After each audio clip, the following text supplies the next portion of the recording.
All right, hello macro students. This is our last class for the kind of an interesting semester, I have to say. But we're getting through this and better days are ahead of us. So anyway, got a little ground to cover tonight. So let's get started, all right? Your test will open up. It may not open up at midnight. It's probably going to open up around 10 o'clock tomorrow morning. And you will have I'll give you till noon on Sunday to take it. All right? So you have from 10 o'clock tomorrow till noon on Sunday. All right? And again, it is a time test, so once you click on it, don't pause it and go away from it for an hour or so, okay? But you'll have plenty of time. 5 questions, probably at least 1 or 2 are going to be coming from tonight's lecture. All right, we got a lot of ground to cover. So we're going to be looking at tonight government fiscal policy, all right? Monetary policy, the Federal Reserve, tools of the Fed, all right? Fractional banking, how the heck does the banking system create, increase the money supply or create money, all right?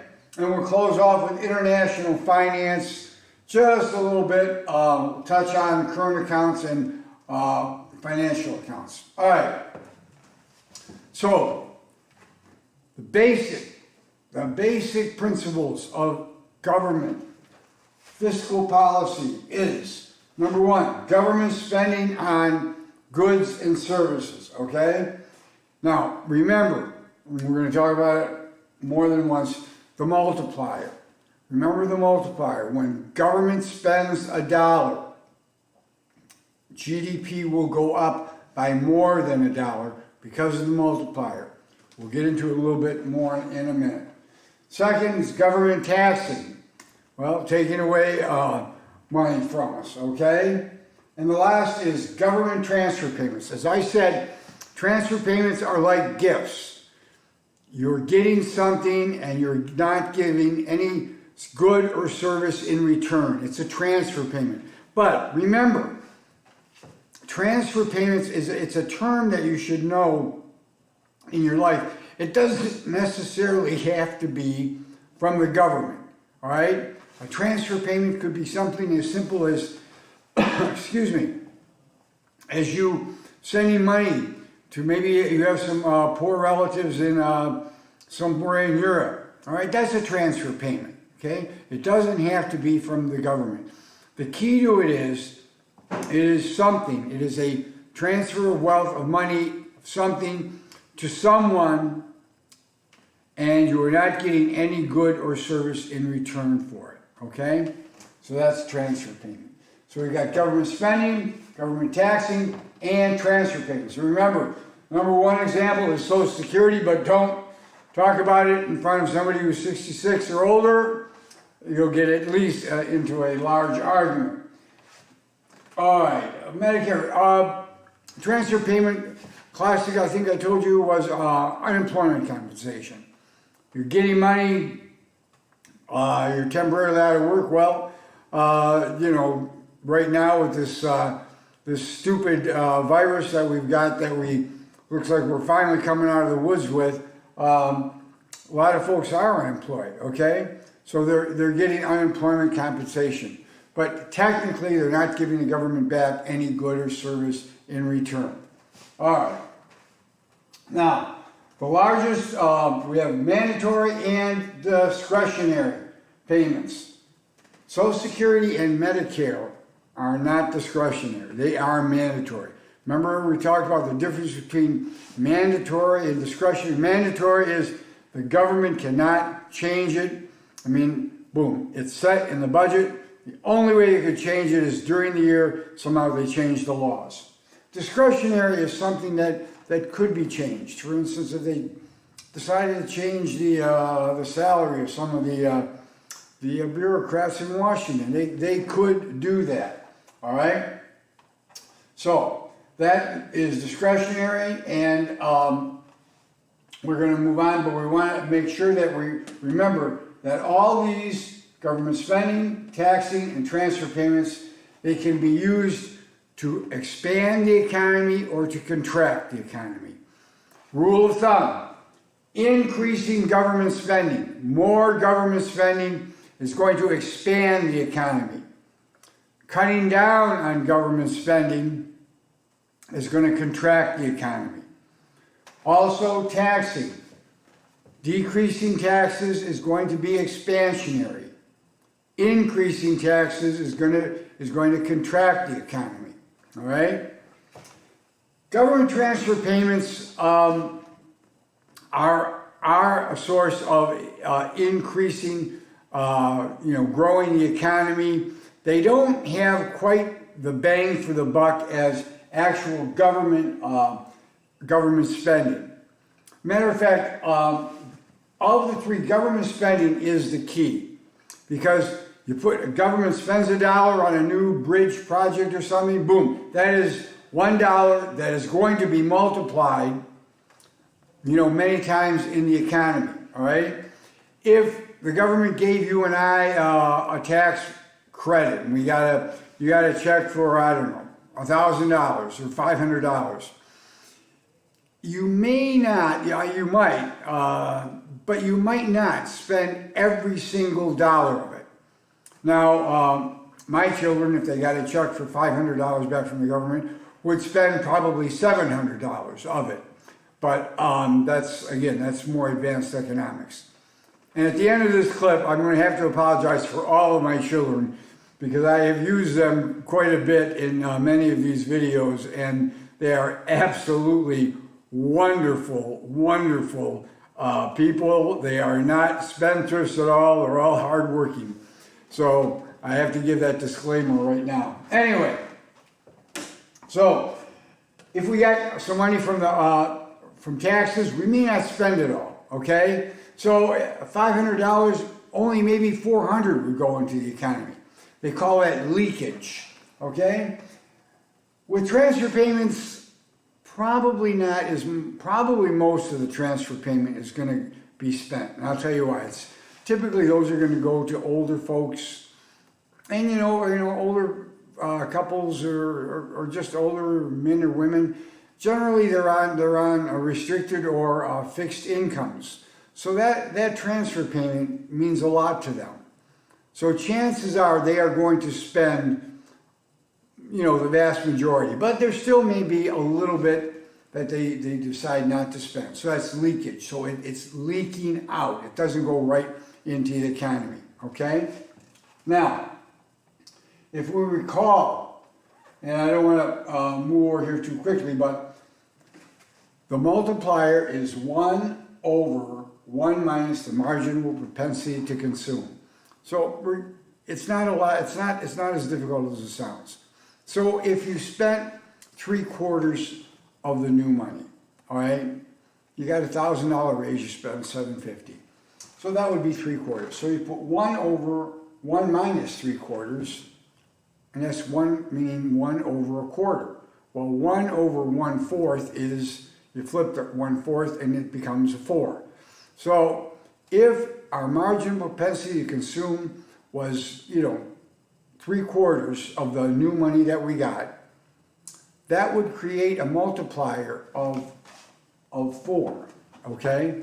So every new dollar of government spending should actually result in a GDP growth of $4, okay? Again, that's why they say you get the biggest bang for your buck with government spending. All right, now, there are problems with fiscal policy, besides the incompetent bureaucrats. Maybe I should erase that. Anyway, number 1, time lags. It takes the government, a lot of times it takes them a while to even figure out there is a problem. Of course, that's like with a lot of people. It takes them a while to realize there's a problem. But the government is no different. It takes time, all right? So maybe months and months and months go by before they even realize that, hey, there is this, unemployment situation, this problem, that problem. So months go by. Then what happens? Well, they have to have, naturally, it's the government, You have to have government committees and studies and this and that. And, coming together with all the information, in which I really shouldn't knock too much, because I did work as a researcher for as I said, a very brilliant economist at Georgetown who did a lot of work for Senate subcommittees. Anyway, they after they get all my great work, they say, well, let's put this solution together. And once they finally do that, then it's just like you say, okay, I got the solution. But it's like you've got a really bad headache and you take a Tylenol. I mean, does the headache go away instantly? You'd like it to, but no. It takes time to work. So there's another lag there by the time the solution is going to work. So we've got all these lags. And the problem is, occasionally, when you have all these lags, by the time the program is starting to work, the problem may not even exist anymore. But that's neither here nor there. That's where we're at. Okay. Another problem with fiscal policy. Government crowds out spending. All right. I think in your book they said, well, if you were going to buy a computer and your friends, in class were going to buy computers, and the government came in with this program, computers for everybody. We're going to supply all college students with computers. Wow. Well, that relieves you of spending the money on a computer. You don't have to, all right? But that's just one example. There's many others we could use, but the generic term is government spending will crowd out other spending. Government borrowing, now, that might be a little different.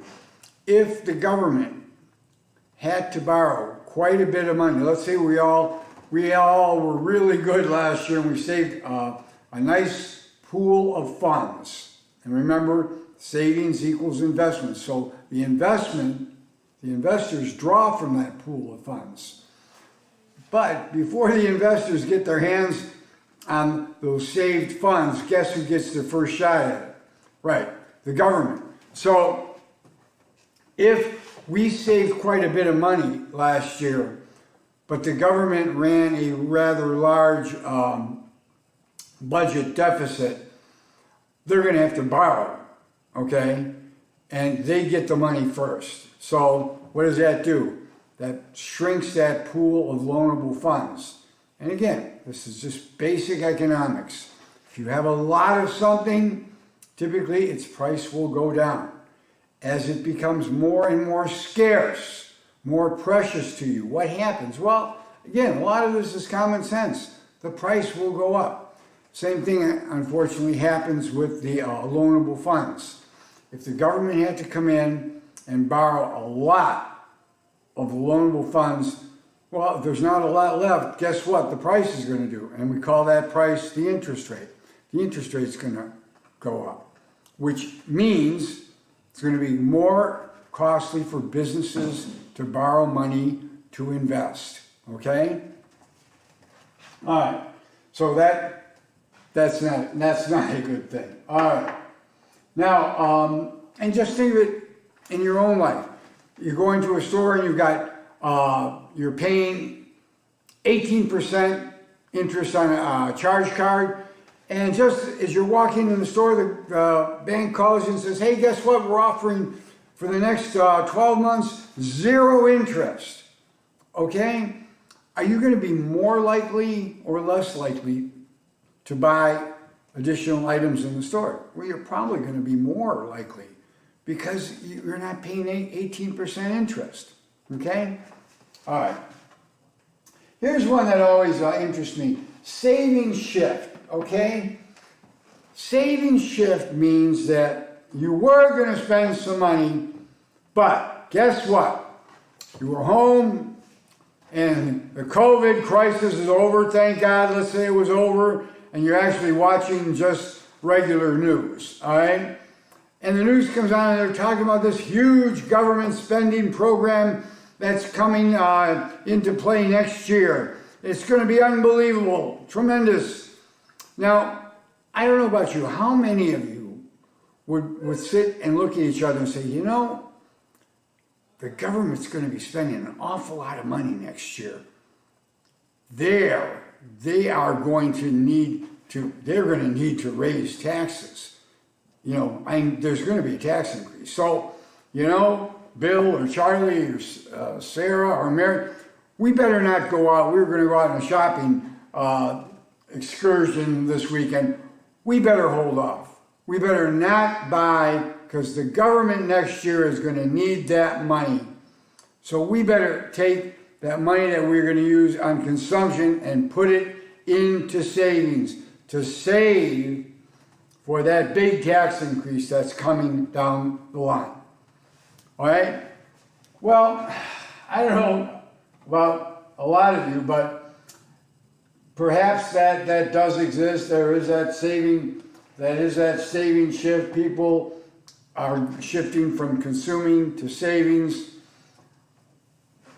But honest to goodness, I've talked to an awful lot of folks, and I don't think any one that I've talked to ever felt that way. But again, we'll move on to that one. Okay. What about all those automatic stabilizers we hear about? Well, remember, fiscal policy, you can either stimulate the economy or you can contract the economy. But that is actual government taking action, all right? There are some things that are already built into the system that they call automatic stabilizers. In other words, they take the tops off the highs and they kind of cushion the bottom, all right? Progressive income tax would be that. If you, let's say, you know, folks were making a lot of money and things were going just gangbusters, well, you know, those highs would be shaved off slightly, and they would kick in automatically because the progressive income tax would kick in automatically, all right? That's called an automatic stabilizer. It kicks in. It's nothing that the government has to say, oh, we better implement this law or program. No, it's already built into the system. Same thing, the reverse. Talk about unemployment compensation or welfare. Well, you know, thank God we've got it. If you know, something like this that we're just coming out of happens, you know, a lot of folks, you know, need the funds now. And thank God that we had the unemployment compensation and they're even augmenting it. Okay, now, barring a virus of the type we've just had, under normal circumstances, if we are just heading into a slight slowdown, a few people are being laid off here and there, that unemployment compensation, that kicks in right away. So it's nothing that has to be done. It's already built into the system. Now that doesn't take the sharp edges off the top, but that kind of cushions the bottom. So those are the automatic stabilizers. All right. So that's called part of supply side fiscal policy, okay? It is government spending and taxing that affects the producers, all right? We always you get in these arguments, again, this is economics, you know, are you going to be a Keynesian and demand, you know, talk about aggregate demand, or you're going to be a supply sider, and you talk about the producers. Well, you know, a lot of times when you listen to both arguments, you know, there's some valid points on both sides. But we don't have time. I don't think you want to listen to me for 3 hours, so we'll keep moving on. All right. We talked about marginal propensity to consume. If it was 3/4, that would result in a multiplier of 4, okay? And that is right there with government spending. Okay, now let's turn to the other major government policy. Not fiscal policy, but monetary policy, all right? Monetary, just like fiscal policy, it can be expansionary or it can be contractionary, okay? Now, at the central point of monetary policy is the Fed, the Federal Reserve System of the United States. Started in 1913. Same year they were talking about the income tax. Okay, the monetary policy is run by the Fed. Fiscal policy is run by the Congress and the President. Okay? Now, what does the Fed do? Well, it does quite a few things. It regulates the money supply and / interest rates, going hand in hand, quantity of money and its price, interest. It regulates the banks. It tries to keep the economy on a nice, smooth, upward growth, okay? And what are the major tools of the Fed? The number one tool of the Federal Reserve is called open market operations. And I remember the first time I heard that, I said, open market operations? What the heck does that have to do with the Federal Reserve System? Well, in the country we have, obviously we have federal banks all throughout the country. We have a vast banking system, commercial banks, investment banks. The Fed, what they will do, they will buy and sell from banks what they call T-bills, treasury bills. They're very, very safe government bonds. They're almost money. When we talk about, what's the closest thing to actual cash? T-bills, treasury bills are almost cash. All right. Now, do they pay much in interest? No, they don't pay hardly anything in interest because they're considered extremely safe, and there's not a whole heck of a lot of interest you're going to get out of them. However, the important thing to remember is, just like when the government spends money, it expands the economy. When it cuts back on government programs, it contracts the economy. Same thing with the Fed. When the Fed takes money and buys from the banks, it buys treasury bills. So it's taking treasury bills out of the economy and pumping cash in. That's expansionary, okay? More cash into the economy is expansionary. And we don't have to get into the argument, long run, short run. Let's just go with this for now, okay? If they don't buy treasury bills, if the Fed decides to sell treasury bills to the banking system, that means they're giving T-bills to the banking system and they're pulling money out of the banking system. That, when they pull money out of the banking system, that is contractionary, all right? And the buying and selling of treasury bills by the Fed is called open market operations, okay? All right. Now, number two, which is also important, it sets the reserve requirement for the banks. Is that important? Yeah, that is very important. And we're going to see how important it is in just a couple of minutes. Do you think when a bank, is taking in all this money, if everyone wanted to get their money out all at the same time, could it be done? No, probably not. And the reason it probably couldn't be done is because a bank is not in business to just hold your money in their vaults. What is a bank? A bank is in business to make good loans. They're in business to make loans. Here we are in Detroit. We make cars, we make trucks, we make stuff, which I was always very proud of about in Detroit. We make stuff. Okay, well, a bank, doesn't make cars or trucks or aircraft or tanks, but they make loans. But that is what they are in business to do, to make good loans. All right? They're not in the business just to hold your money, and in the good old days, when you open a savings and checking account, you got a free gift like a free toaster, which you don't get anymore, I'm pretty sure. Anyway, they're not in business to hold the money. They have to do something with that money. It costs them a lot of money, especially the larger banks. they have, you talk about fixed costs, they have a big nut to crack every month. So they have to do something with that, all right? So what do? They loan it out, all right? Now,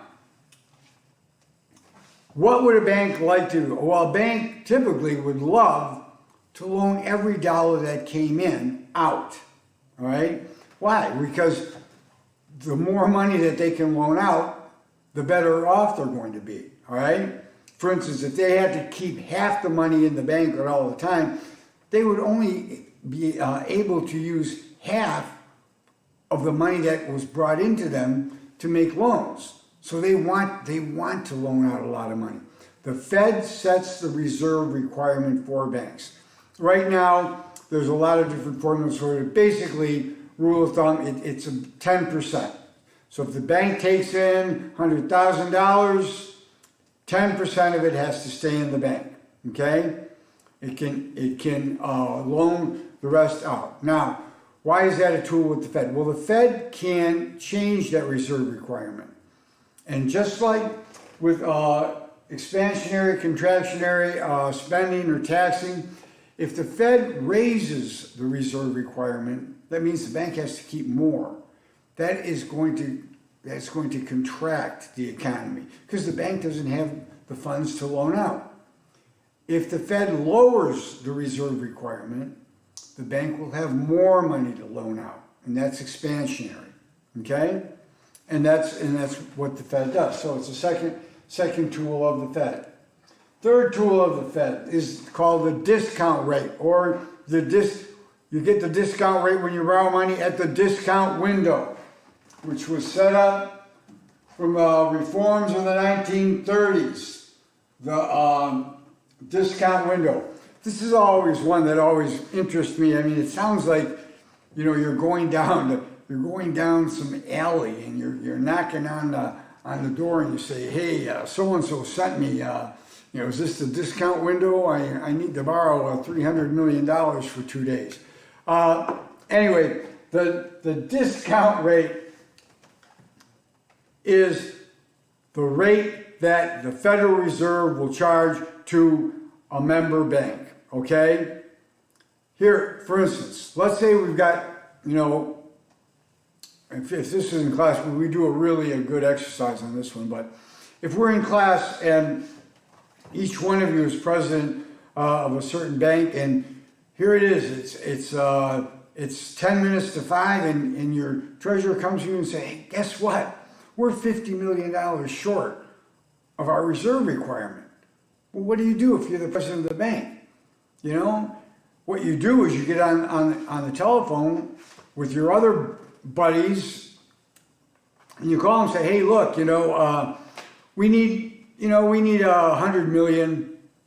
We're not in trouble. We need it for about 2 days. We're expecting a big check in from Coca-Cola, about $600 million in another day or so. But technically, we need $100 million for the next 3 days. Okay, so banks borrow from each other, and these are federal funds that they borrow, and the interest rate that they charge it's called the federal funds rate. It's what the banks charge each other. Typically, these are for very large loans for very, very, very short periods of time. Maybe 50 million, 100 million, but overnight or 2 nights, something like that. However, let's say something happened and you called all your bank's friends up and they were just saying, gee, we'd love to help you, but we just made our reserve requirement ourselves. We can't help you. Well, what do? You go to the bank of last resort, the banker's bank. Okay, remember that. Fed is the bank of last resort.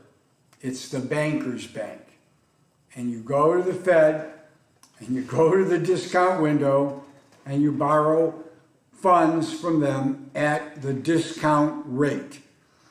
Interesting term, the discount rate, because the reason why you didn't go to the Fed in the first place is because the federal funds rate is cheaper than the discount. You're paying more to borrow from the Fed. So the discount rate is higher than the federal funds rate. That's why you try to borrow federal funds first. But at least you know it is the bank of last resort, okay? Now, can they play with that rate? Yes, they can. And a lot of rates are tied to the discount rate, okay? And in general, rule of thumb, again, we can argue split hairs on a lot of these items, but rule of thumb, if the interest rate is going up, that's going to cool, is that going to cool business down? Yeah, of course, that's going to cool business down.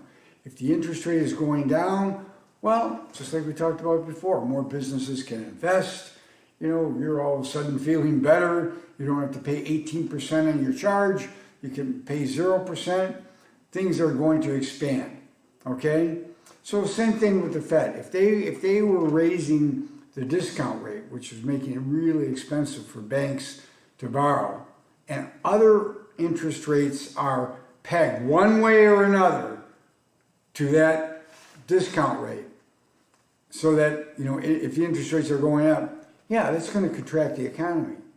On the flip side, if the Fed lowers the discount rate, brings it down, and other rates come down with it, that's going to expand the economy, right? Okay. The last one is called moral suasion. Moral suasion, it's really an interesting term, all right? It's something that we would have seen in the movie Too Big to Fail.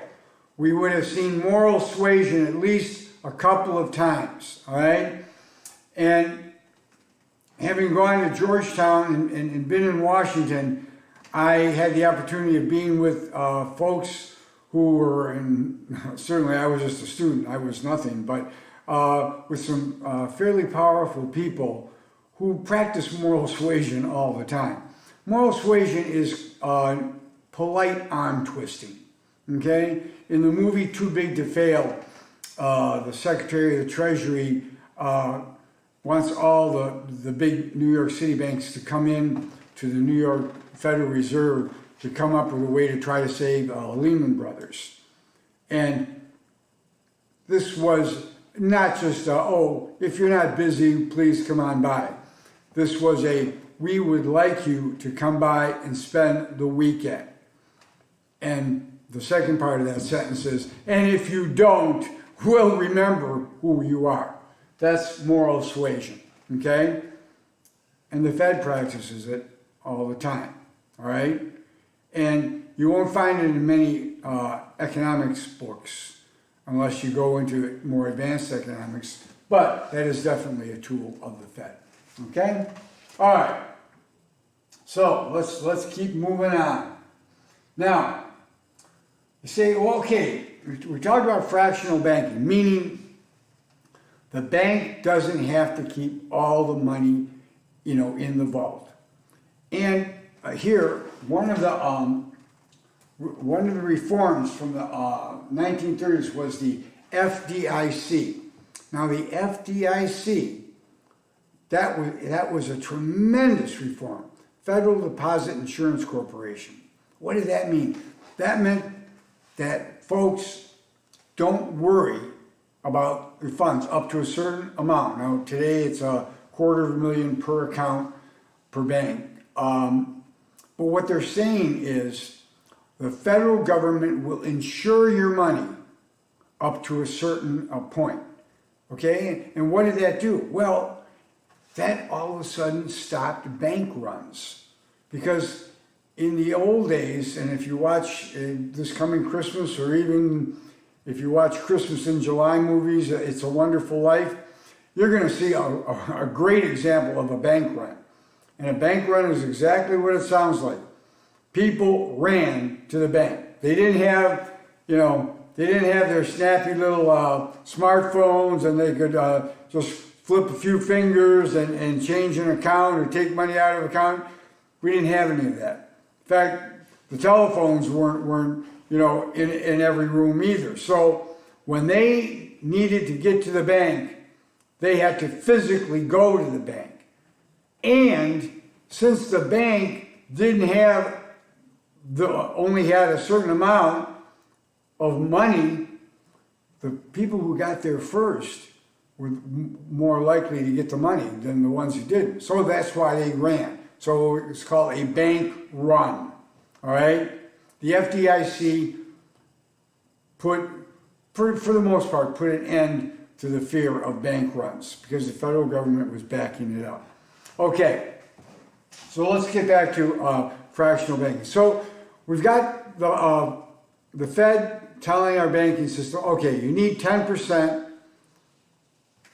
as a reserve requirement, all right? You got to keep 10% either in your bank or with us all the time of all the money that's brought into you, okay? Now, here we have a town, let's say, and again, we do this exercise in class, which it's kind of fun.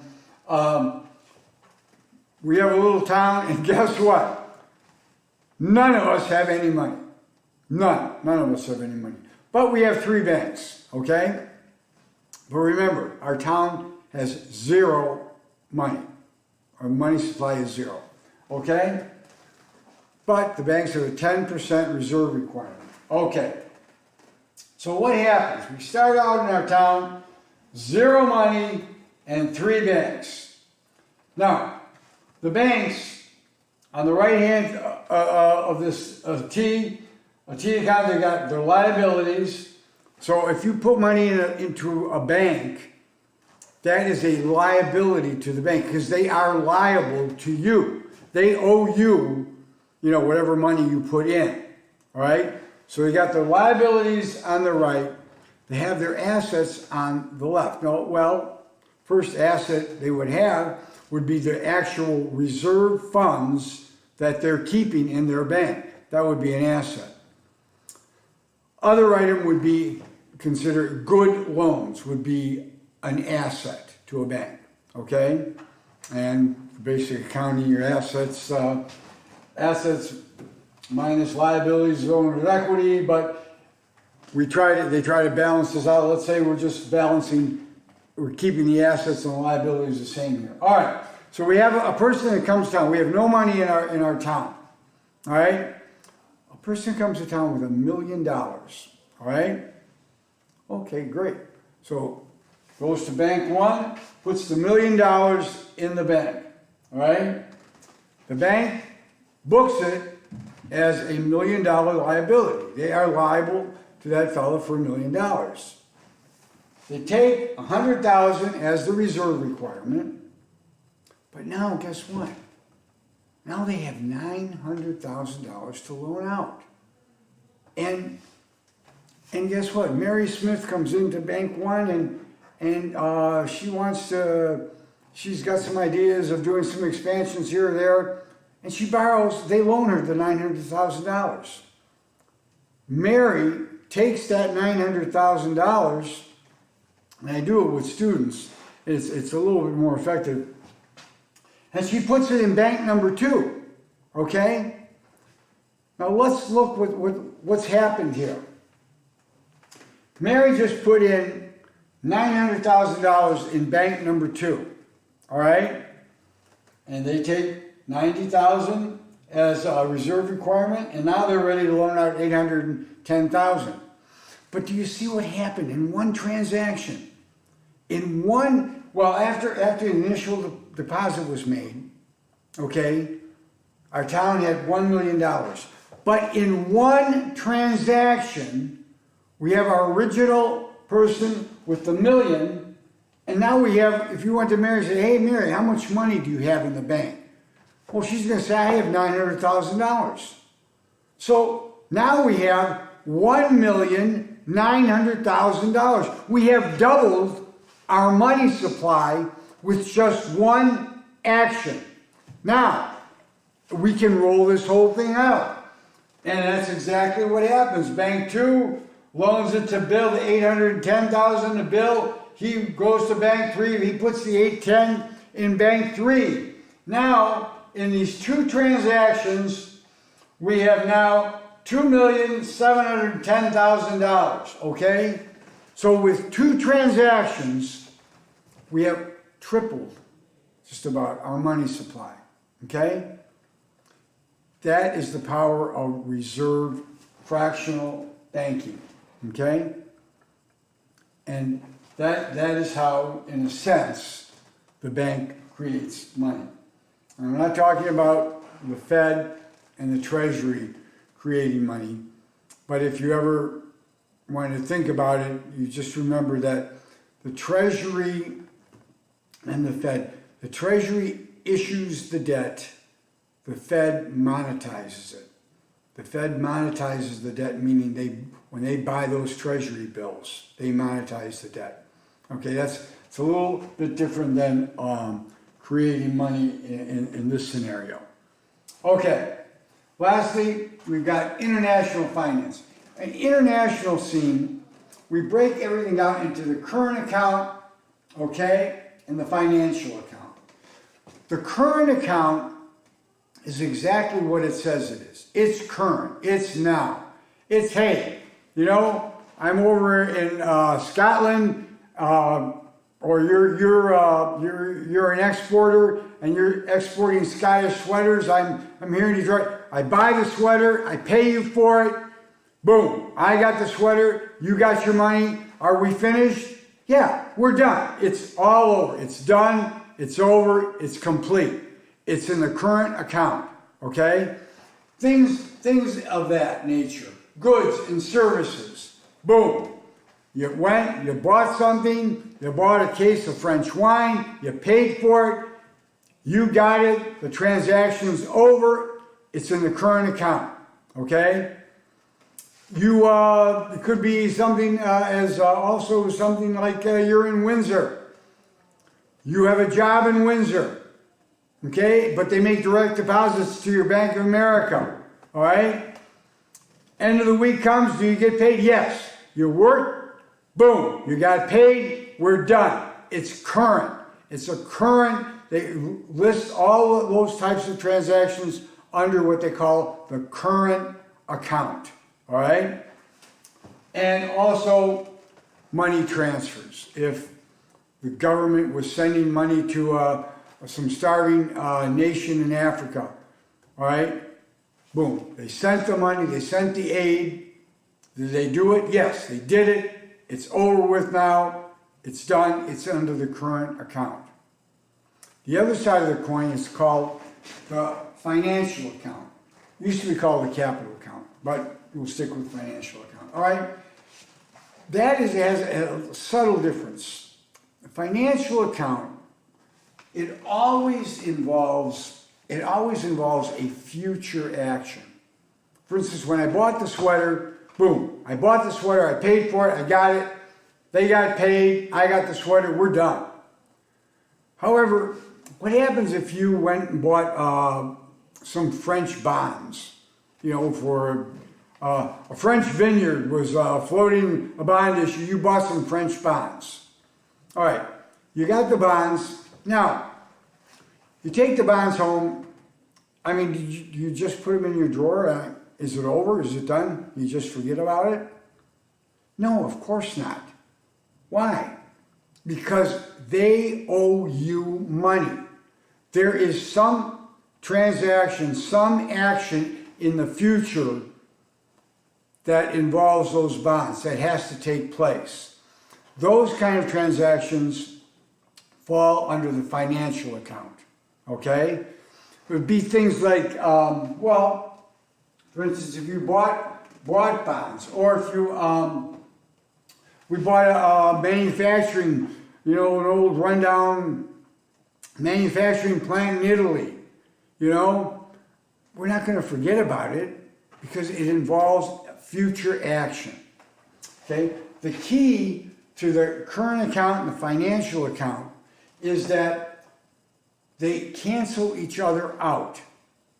When we talk about the entire world stage, remember one of the very first class we had, I said in economics, remember nothing's done in isolation. Remember we said what goes around comes around. And that's exactly true here. Here we see we got the United States and the rest of the world. We got the flow of funds, the current account, financial account. But at the end of the day, and I hate that term because everybody uses it, but at the end of the day, they balance. So the current account plus financial account equals 0, okay? Now quickly, exchange rate. What is an exchange rate? You know, again, it's not that difficult. Exchange rate, it's the price of one currency, okay, in relationship to another, all right? Now, it can be fixed, always, you know, all right, we're going to fix it at a certain, you know, percentage, or it can be pegged to some other currency, or it can be floating, okay? Floating, for instance, the United States and Canada, our dollar, Canadian dollar floats, and sometimes, you know, you're getting a lot for your money. Sometimes they're getting a little bit more. For instance, in the 1980s, my wife and I would love to go to Toronto. Why? Because we were getting 30 cents, even in stores were offering even more, 35 cents on our money. So our American dollar, you know, we were enjoying $1.30 Canadian, or some places I said they would even spike it up a bit more to get your business. But it was a nice way to go to Canada and have a great weekend. Now, and there was also times when the Canadian dollar was worth more than our dollar. Okay, for a while there, anywhere from $1.05 to $1.08, $1.10. Right now, we're pretty much on a par. We're pretty close, I believe, right now with the Canadian dollar. But that's just due to the exchange rates, and they can float. Okay. The thing of it is, when we talk about strong currency or weak currency, well, do you want weak currency? I mean, to me, strong currency, that sounds like a good thing, you know, keep our currency strong. But what happens when your currency in your country really is strong?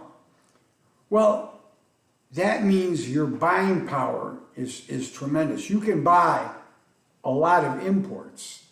However, what happens is that means your exports, try to sell your exports overseas, it's very difficult because they're very expensive because the dollar is so strong.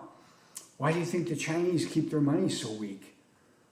I mean, it sounds like a contradiction in terms of saying, oh yeah, let's keep our money weak. That's a great thing. Well, China has been doing that for years. It's small devaluations here or there. You know, they don't want anybody. They want their currency to be out, because the more of currency is out there, what happens? The more you have something, the price goes down. They want their currency to be out there.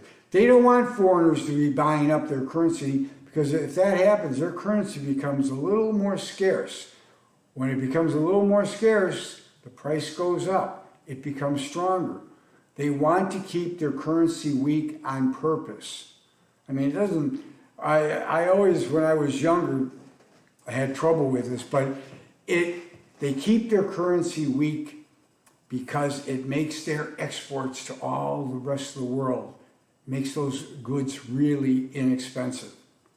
And it makes imports coming in from other countries, as us trying to sell them something, it makes those imports really expensive for the Chinese people. Okay? So that goes to talking about weak and strong currencies. Okay? All right. Well, that pretty much wrapped it up. I know this was a long session tonight. I'm sorry we had to end the semester this year. I really, really do. We had some really interesting and some fun exercises for the classroom, but I don't know. Hopefully we'll see each other on the campus this fall. You all take care of yourselves. You know, be very careful. I think we're out of the woods, but we still want to be a little careful. But we're moving in the right direction. So as I say, be of good cheer. All right, I'll see you this fall.